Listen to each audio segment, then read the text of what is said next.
Lukas pasal 24 ayat yang ke-13, Yesus menampakkan diri di jalan ke Emmaus.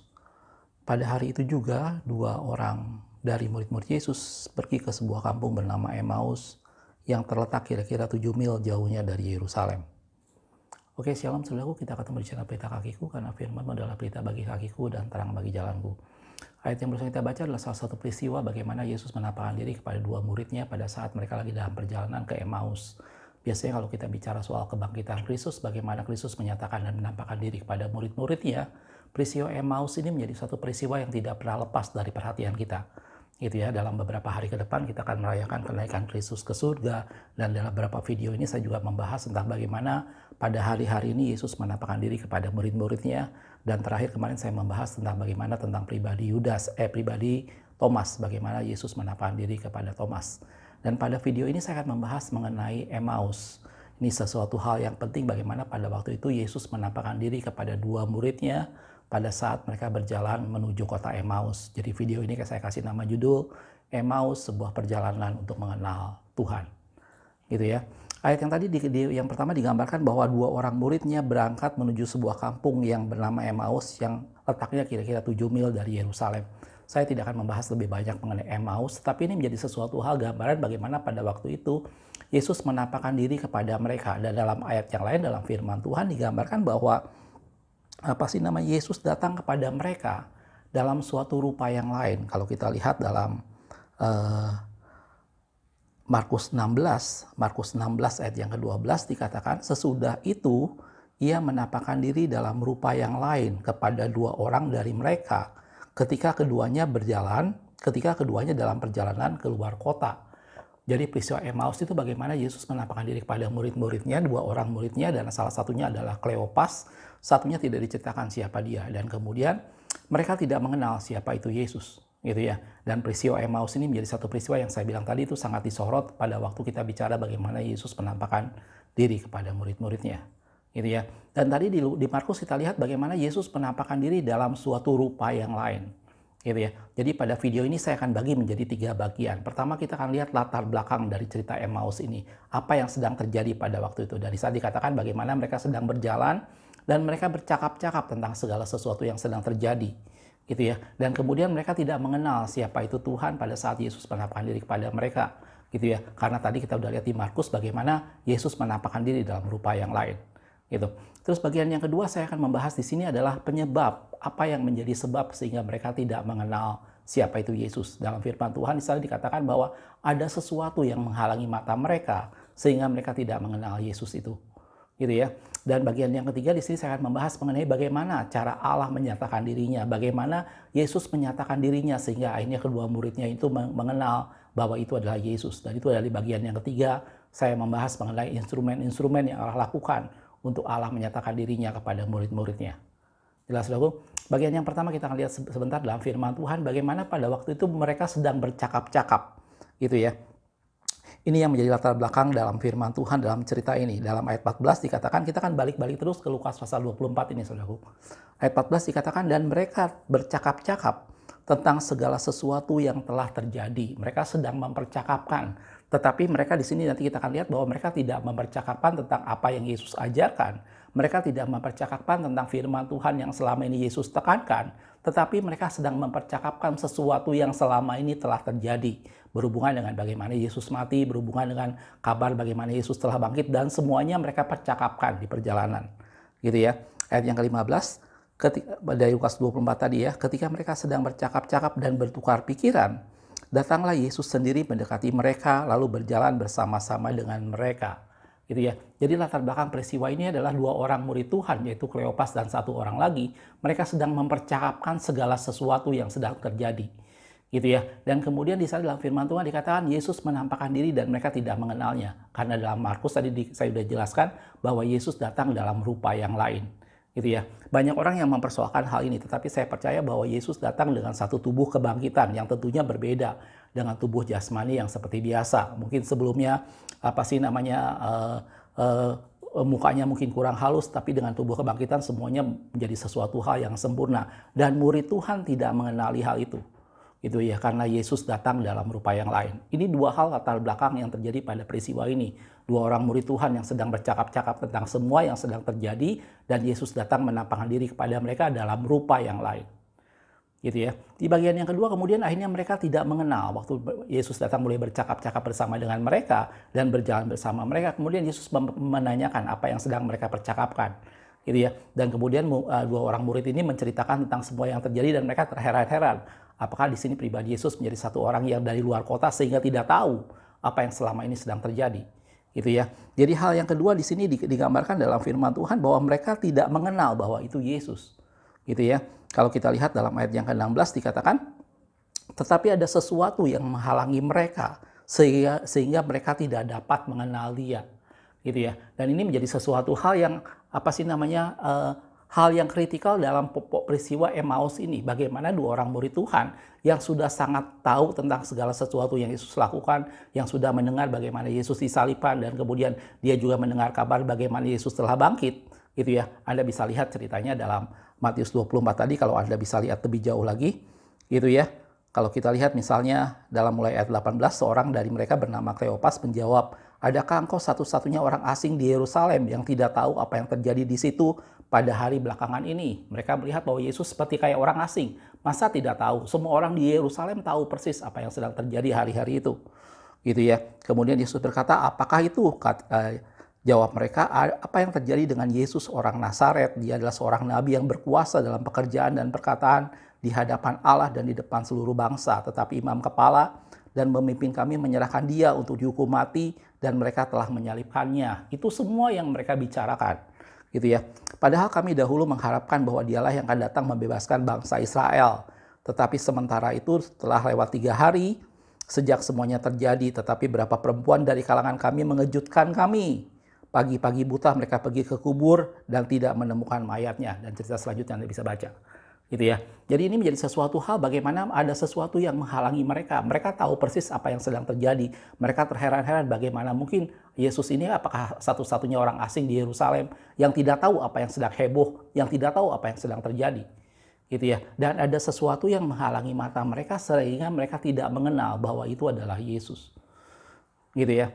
Apa aja sih yang menyebabkan mereka tidak bisa mengenal? Apa aja yang menghalangi mata mereka sehingga mereka tidak mengenal bahwa di hadapannya adalah pribadi Yesus sendiri? Memang Yesus datang dengan segala kemuliaannya dalam bentuk tubuh kemuliaan. Dalam firman Tuhan tadi katakan dengan rupa yang lain, gitu ya. Tetapi firman Tuhan menyorot di sini adalah bagaimana ada sesuatu yang menghalangi mata mereka sehingga mereka tidak bisa mengenal Kristus, gitu ya.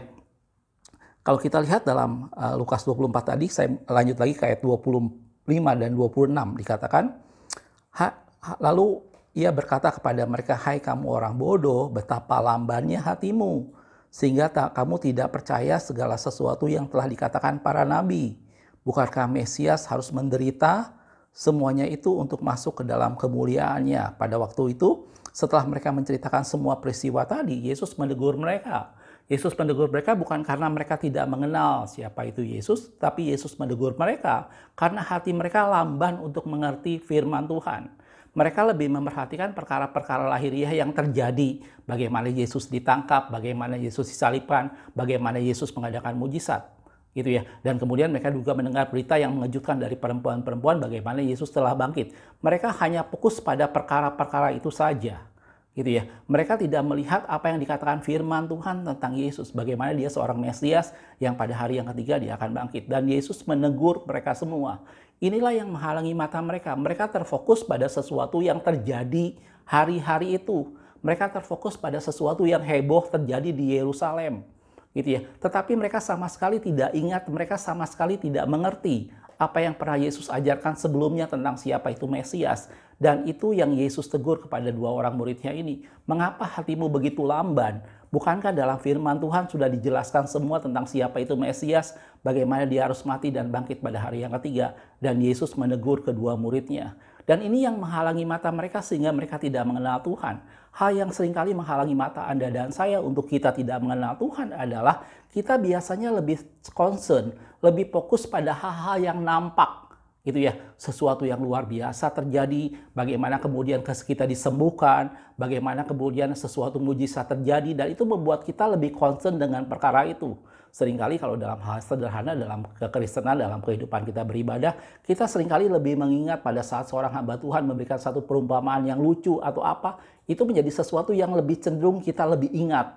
Gitu ya, dibandingkan dengan isi firman Tuhan yang sesungguhnya. Kadang-kadang perumpamaan atau segala sesuatu ilustrasi itu menjadi sesuatu yang lebih mudah kita ingat ketimbang ayat-ayat firman Tuhan yang disampaikannya.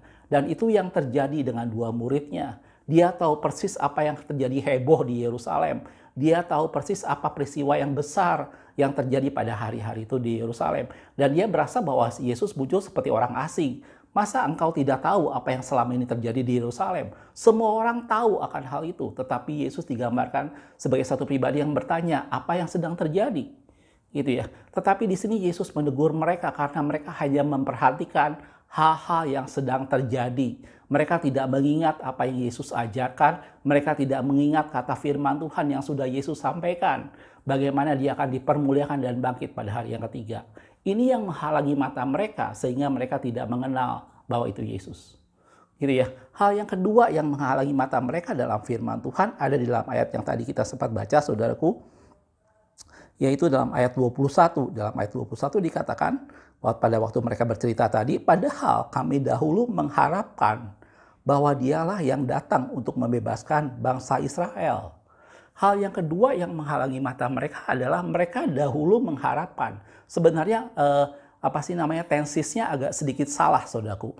Gitu ya. Kata dahulu di sini seakan-akan mengandung arti bahwa waktu dulu, waktu Yesus masih ada, kami mengharapkan bahwa dia akan menjadi pribadi yang membebaskan bangsa Israel. Tetapi dalam terjemahan asli, dalam terjemahan King James digambarkan bahwa kami dulu mengharapkan dan sampai sekarang kami masih mengharapkan hal itu. Gitu ya. Bagaimana mereka menaruh pengharapan dan cara pandang yang salah. Dia tahu bagaimana Allah menyatakan kuasanya melalui pribadi Yesus, bagaimana Yesus dengan segala kuasa mengadakan segala mujizat, dan mereka berharap bahwa pada waktu Yesus ada dan sampai saat itu mereka berharap bahwa Yesus menjadi satu pribadi yang membebaskan bangsa Israel. Gitu. Ini hal yang kedua yang menutupi mata mereka sehingga mereka tidak bisa melihat bahwa itu adalah pribadi Yesus. Mereka memandang Allah dengan cara yang sempit sesuai dengan yang mereka inginkan. Gitu ya. Mereka tidak menempatkan pribadi Allah sebagai pada pribadi yang sesungguhnya, tetapi mereka mengharapkan sesuatu sesuai dengan yang mereka butuhkan. Dan ini sebenarnya bukan sesuatu yang salah, saudaraku, tetapi ingat bahwa Allah adalah pribadi yang jauh lebih besar dari apapun yang kita harapkan. Dia menjawab jauh lebih banyak dari apa yang kita minta dan doakan. Dan cara pandang yang sempit tentang pribadi Allah itu menghalangi mata mereka sehingga mereka tidak bisa mengenal Allah. Gitu ya. Memang dalam firman Tuhan dikatakan tahta kerajaan Daud akan diteruskan sampai selama-lamanya pada pribadi Yesus. Dan orang pada waktu itu berharap bahwa Yesus akan memulihkan kemuliaan kerajaan Daud menjadi satu pribadi yang memerintah, yang membebaskan orang Israel dari penjajahan Romawi pada waktu itu. Tetapi firman Tuhan katakan kerajaanku bukan berasal dari dunia. Dan itu yang diharapkan oleh dua orang muridnya ini. Gitu ya. Dan kalau kita lihat dalam firman Tuhan, mereka tampak kecewa dengan semua yang terjadi, bagaimana kemudian Yesus mati. Gitu ya. Ini dua perkara yang dicatat dalam firman Tuhan, sesuatu yang menghalangi mata mereka sehingga mereka tidak bisa mengenal itu pribadi Yesus. Yang pertama, mereka fokus dengan segala sesuatu yang terjadi pada saat itu yang nampak di depan mata, sesuatu yang menghebohkan, tetapi mereka tidak ingat esensi kata firman Tuhan, apa yang Yesus ajarkan tentang siapa itu Mesias. Mereka lebih suka, lebih concern, lebih memperhatikan sesuatu yang nampak luar biasa, sesuatu yang nampak heboh, sesuatu yang nampak nyata di depan mata. Gitu ya. Tetapi mereka tidak ingat apa yang pernah Yesus ajarkan. Setiap pengajaran yang Yesus sampaikan tentang siapa itu Mesias, mereka tidak ingat itu semua. Dan Yesus mengecam hati mereka sebagai satu pribadi yang lamban untuk mengerti. Gitu ya. Dan yang kedua, mereka memandang Allah dengan sesuatu harapan yang salah. Mereka memandang Allah dengan satu harapan yang sempit. Padahal pribadi Allah punya rencana yang jauh lebih besar dari itu semua. Dan dua hal ini menghalangi cara pandang mereka. Sehingga ada sesuatu yang menghalangi mata mereka. Sehingga mereka tidak mengenal bahwa itu Yesus. Jelas aku, kalau kita ceritakan lanjutannya, maka dalam firman Tuhan dikatakan kita akan lihat di bagian ketiga tentang instrumen atau bagaimana cara Allah, cara Yesus memperkenalkan dirinya. Gitu ya. Hal yang pertama kalau kita lihat dalam firman Tuhan, kemudian di sana dikatakan bahwa Yesus menyertai mereka sepanjang perjalanan. Kalau kita lihat dalam Lukas 24 ayat 15, ketika mereka sedang bercakap-cakap dan bertukar pikiran, datanglah Yesus sendiri mendekati mereka lalu berjalan bersama-sama dengan mereka. Hal pertama yang Allah lakukan untuk menyatakan pribadinya kepada Anda dan saya adalah Dia berjalan bersama dengan kita setiap hari. Gitu ya. Itu cara Allah. Bukan kita yang mencari Tuhan, tetapi Tuhan yang datang terlebih dahulu mencari kita dan Dia menghampiri kita. Gitu ya. Dan itu digambarkan dalam firman Tuhan bahwa sepanjang perjalanan dari Yerusalem ke Emmaus tadi, Yesus menghampiri mereka dan berjalan bersama-sama dengan mereka. Gitu ya. Hal yang kedua dalam firman Tuhan dikatakan dalam Lukas 24 ayat 27 dikatakan lalu Ia menjelaskan. Sebelumnya Yesus mengecam mereka, mengapa hatimu lamban, engkau tidak mengerti kitab suci. Dan yang Yesus lakukan adalah Dia menguraikan kitab suci. Di ayat 27 dalam Lukas 24 tadi, lalu Ia menjelaskan kepada mereka apa yang tertulis tentang Dia dalam seluruh kitab suci, mulai dari kitab-kitab Musa dan segala kitab nabi. Gitu ya, kitab nabi-nabi. Dan ini menjadi hal yang kedua yang Allah nyatakan. Pengenalan kita kepada Allah tidak pernah lepas bagaimana Allah menyatakan dirinya melalui firman Tuhan. Dan dalam firman Tuhan dikatakan bahwa Dia membuka pikiran mereka sehingga mereka mengerti kitab suci. Gitu ya. Melalui kitab suci kita mengenal Allah, melalui firman Tuhan kita menggali firman Tuhan dan dari sanalah Allah menyatakan dirinya. Dan kebangkitan Kristus tidak pernah lepas dari kenyataan bagaimana Tuhan menguraikan kitab suci bagi Anda dan saya, dan dari sanalah kita mengenal Tuhan. Gitu ya. Instrumen yang pertama adalah Allah menyertai Anda dan saya karena Dia adalah Immanuel. Instrumen yang kedua adalah melalui kitab suci, Yesus menguraikan itu semua dari mulai kitab Musa dan kitab para nabi-nabi tentang siapa Dia. Gitu ya. Sebelumnya melalui pengajaran Yesus pernah menjelaskan itu semua, tetapi murid-muridnya tidak memperhatikan hal itu. Mereka lebih suka sesuatu yang heboh yang terjadi di Yerusalem. Dan Yesus mengecam bagaimana hati mereka lamban untuk mengerti kitab suci. Dan Allah menguraikan itu semua sehingga mereka mengerti kitab suci.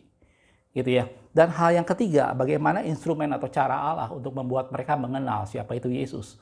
Kalau Anda lanjutkan ceritanya, pada saat mereka menjelang sampai ke Emmaus, maka kemudian nampak seolah-olah Yesus hendak melanjutkan perjalanan dan kemudian dua orang muridnya ini menawarkan untuk mampir. Gitu ya. Kalau kita lihat dalam ayat yang ke-30 dan 31 dalam Lukas 24 tadi, waktu Ia duduk makan dengan mereka, Ia mengambil roti, mengucap berkat, lalu memecah-mecahkannya dan memberikannya kepada mereka. Ayat 31-nya, ketika itu terbukalah mata mereka dan mereka pun mengenal Dia.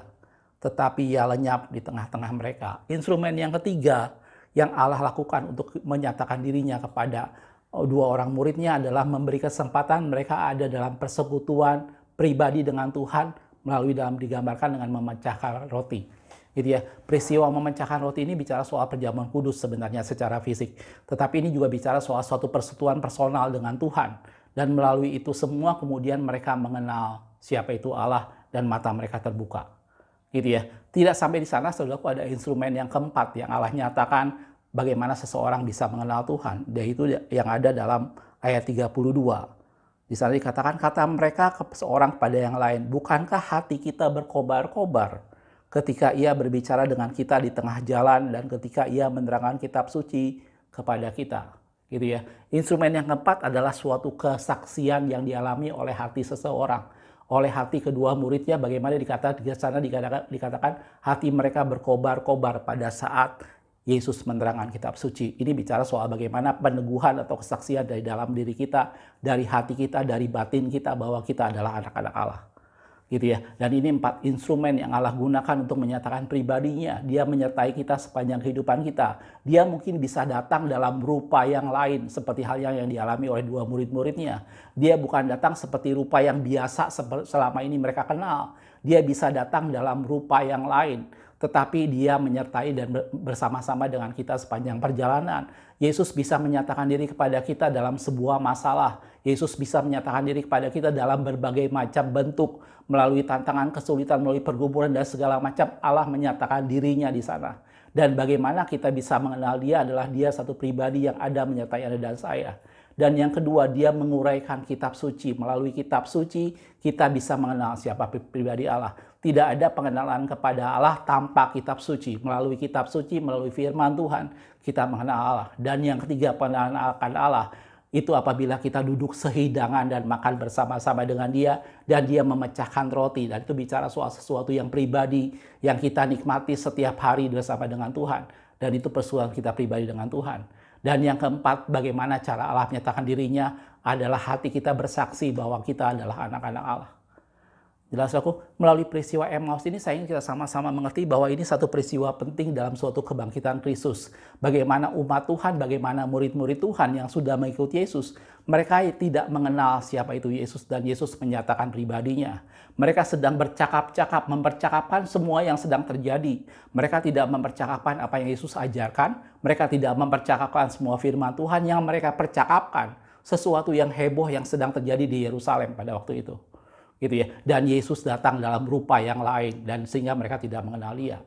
Gitu ya. Hal yang menyebabkan mereka tidak mengenal Kristus adalah ada sesuatu yang menghalangi mata mereka. Sesuatu yang menghalangi mata mereka sehingga mereka tidak mengenal Kristus. Memang Yesus datang dalam rupa yang lain, tetapi yang menghalangi mata mereka adalah karena mereka lebih concern, lebih memperhatikan perkara-perkara yang lahiriah. Paulus berkata bahwa aku memperhatikan bukan perkara yang kelihatan, tetapi yang tidak kelihatan. Karena yang kelihatan sementara, sedangkan yang tidak kelihatan adalah kekal. Gitu ya. Dan murid Tuhan lebih concern, mereka berdua ini lebih concern, lebih memperhatikan hal-hal yang lahiriah yang terjadi di Yerusalem saat itu. Mereka tidak memperhatikan setiap pengajaran-pengajaran yang Yesus lakukan. Dan Yesus menegur hati mereka karena hati mereka lambat untuk mengerti firman Tuhan. Gitu ya. Dan hal yang kedua yang menghalangi mata mereka adalah mereka memandang Kristus sebagai satu pribadi yang mereka harapkan untuk membebaskan Israel.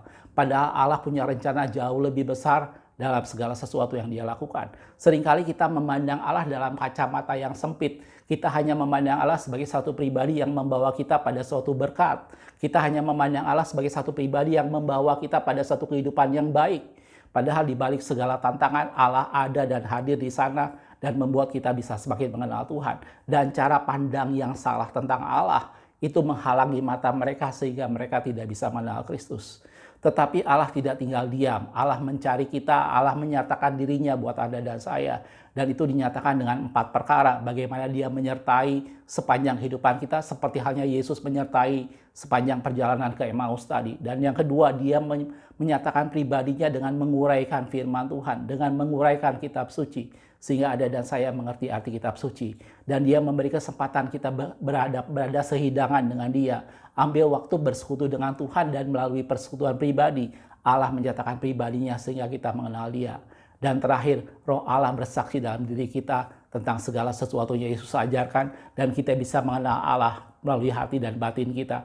Dan batin kita bersaksi tentang siapa itu Allah. Batin kita bersaksi tentang bagaimana Allah mengasihi kita. Batin dan hati kita bersaksi tentang bagaimana Allah sudah menebus kita semua dan menjadikan kita ahli waris kerajaan surga. Dan dari itu semua kita mengenal Tuhan.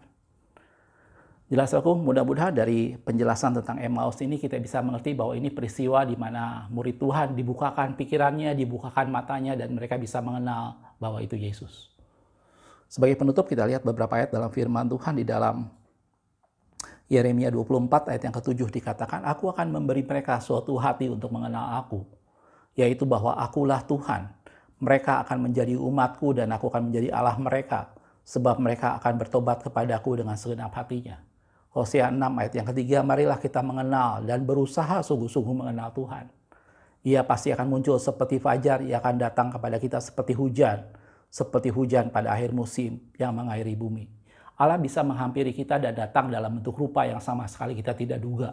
Tetapi ketahuilah bahwa dia tetap Allah yang menyertai kita dan dia menyatakan pribadinya melalui firman Tuhan. Dan ambil waktu untuk bersekutu dengan Tuhan supaya kita semakin mengenal dia. Dan biarkan hati kita bersaksi. Hati manusia itu adalah pelita Tuhan. Roh manusia itu adalah pelita Tuhan.